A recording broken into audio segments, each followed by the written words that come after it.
পুরুষের ভাগ্যে কি আর এমন মেয়ে জোটে? সব মেয়েরই কপালে কি প্রেমের গোলাপ ফোটে?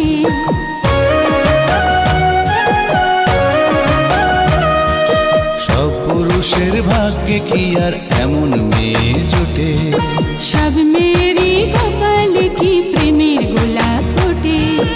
একটু দেখা হয়, একটু পরিচয়, তারপরেই তো কোনো কিছু ভাল লাগে না মোটে। সব মেয়েরই কপালে কি প্রেমের গোলাপ ফোটে? সব পুরুষের ভাগ্যে কি আর এমন মেয়ে জোটে?